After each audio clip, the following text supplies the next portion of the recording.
हमारे एक्सपर्ट्स यहाँ पर मौजूद हैं। तो रिक्वेस्ट है, अल्तमास है कि जो हमारे फार्मर्स जिनको कोई प्रॉब्लम्स फेस करने पड़ते हैं, वो उसके हवाले से कोई सवाल हो उनके जहन के अंदर, तो यहाँ पर हमारे एक्सपर्ट्स मौजूद हैं। वो इंशाल्लाह आपको इस हवाले से प्रॉपर रहनुमाई मुहैया करेंगे।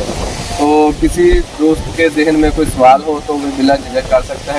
इसके बाद आप, मेरा नाम मोहम्मद सुबैर है, मैं शरीफपुर जिला शेखपुरा से आया हूँ आपके पास। तो अब जो स्टेज है फ्लावरिंग हो, इसके बाद इस स्टेज पे उसकी मैनेजमेंट खाद के बाद सेकंड क्वेश्चन ये है कि नॉर्मली उसे जो फंजीसाइड स्प्रे है उसका वक्फा कितना होना चाहिए और इंसेक्टिसाइड का कितना होना चाहिए? बिल्कुल ठीक है पपीता, तो उस वक्त उसका क्या होना चाहिए, ये मेरा जी। आपका सवाल दो हिस्सों के ऊपर मुश्तमिल है। एक तो है फंजीसाइड और इंसेक्टिसाइड के स्प्रे के हवाले से जो कंपोनेंट रिलेटेड है, और दूसरा है इसकी फर्टिलाइजर की मैनेजमेंट के हवाले से जो हमारे हार्टिकल्चर के एक्सपर्ट्स बैठे वो इसके ऊपर भी रोशनी डालेंगे। फर्टिलाइजर जैसे इन्होंने कहा ना कि ये अब फ्लावरिंग की स्टेज है, तो फ्लावरिंग की स्टेज पे जैसे मैंने पहले बताया था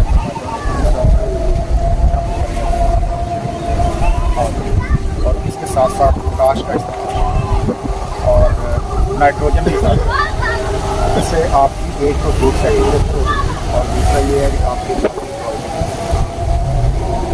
इसमें मैं आपको फर्टिलाइज़र के हवाले से कि इस स्टेज के ऊपर जब फ्लावरिंग स्टार्ट हो जाती है, हमारे बहुत सारे फार्मर्स को, ये जो नए काश्तकार हैं, जो तो पुराने एक्सपीरियंस है उनको तो पता होता है कि क्योंकि उन्होंने धक्के धुक्के खा के तजर्बा हासिल किया होता है।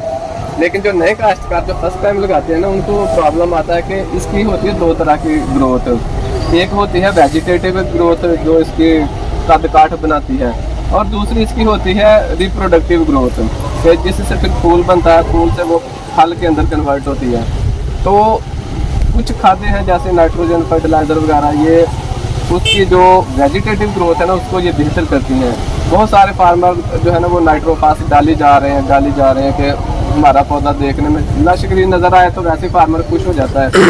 लेकिन असल मकसद तो पौधे को लश ग्रीन देखना नहीं है, उससे फ्रूट हासिल करना है। उस हवाले से फिर जो पपाया है इसका एक बहुत बड़ा मसला इसकी बोरान की डेफिशिएंसी है कि ये बोरान, जैसे डॉक्टर साहब ने बताया, माँ साहब ने, कि और पोटाश जब पौधा 4-5 फीट का हो जाता है फिर इसके ऊपर बोरान और पोटाश जो है ये इसकी बहुत ज़्यादा ज़रूरत होती है। लेकिन हम यहाँ पर आपको देंगे कि जनरलाइज्ड मालूमात।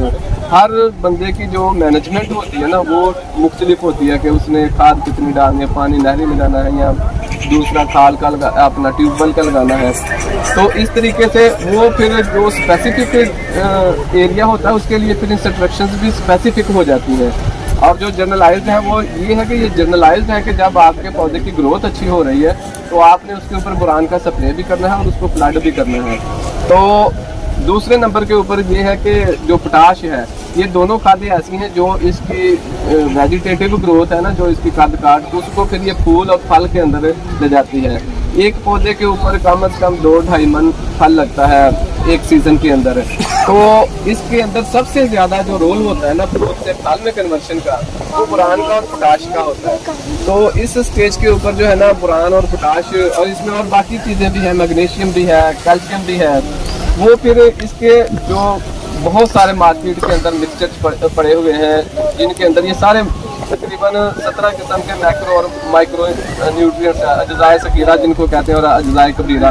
अज्जाए सगीरा जिनकी पौधे को कम मकदार में ज़रूरत होती है और अज्जाए कबीरा जिनकी ज़्यादा, मतलब लेकिन इनकी अगर पौधे को ज़रूरत कम है या ज़्यादा है, इससे मुराद ये हरगिज़ नहीं है कि उसकी जिसकी ज़रूरत कम है उसकी अहमियत भी कम है। अहमियत उसकी उतनी है, जैसे जिंक है उसकी ज़रूरत पौधे को आमतौर पर कम होती है, सल्फर की कम होती है, लेकिन इनकी अहमियत भी उतनी ज़्यादा है जितनी नाइट्रोजन की और पोटाश वगैरह की। इसलिए आपने जो इसकी ग्रोथ पे अगर आप अच्छा फ्लरिश कर रहे हैं तो आप उसको कन्वर्ट करें इसमें, इसकी फ्लावरिंग में। उसके लिए आपको बोरान जो है ना इस स्टेज के ऊपर बहुत ज़्यादा ज़रूरी है। क्या और दूसरा आपने सवाल का हिस्सा था कि इसकी जो इंसेक्टिसाइड और पेस्टिसाइड है इसके अंदर वक्फा कितना हो।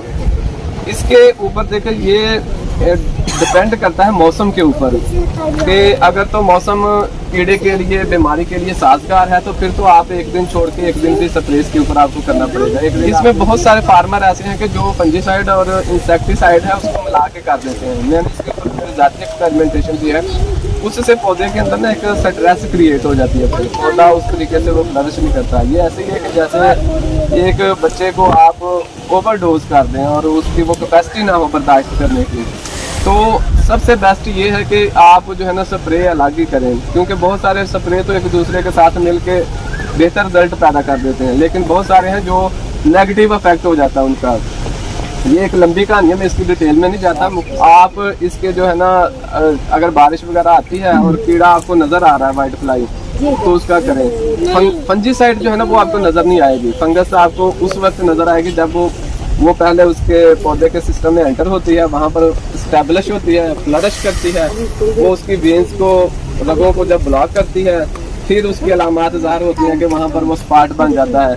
उस वक्त बहुत देर हो चुकी होती है। अगर तो पौधा मतलब पहले सीजन का है फिर तो आप उस पर स्प्रे करें तो वो रिकवर कर देता है, लेकिन दूसरे तीसरे सीजन में फिर वो थोड़ा मुश्किल हो जाता है। इसमें यही है कि आपने सबसे ज़्यादा मौसम के ऊपर, क्योंकि जो बीमारियां हैं ना इनका मौसम के साथ बहुत गहरा ताल्लुक है। जैसा मैं बहुत सारी वीडियोस के अंदर मैंने एक यूट्यूब चैनल बनाया है जिसके ऊपर इसके हवाले से काफ़ी इन्फॉर्मेशन डिलीवर करता रहता हूँ, तो उसके ऊपर भी मैं ना एक ट्राईएंगल इसकी बनती है। इसका ताल्लुक मौसम के साथ, अगर मौसम फेवरेबल नहीं ना, पैथोजन वायरस है भी, फंगस है भी, वो बीमारी नहीं पैदा कर सकता।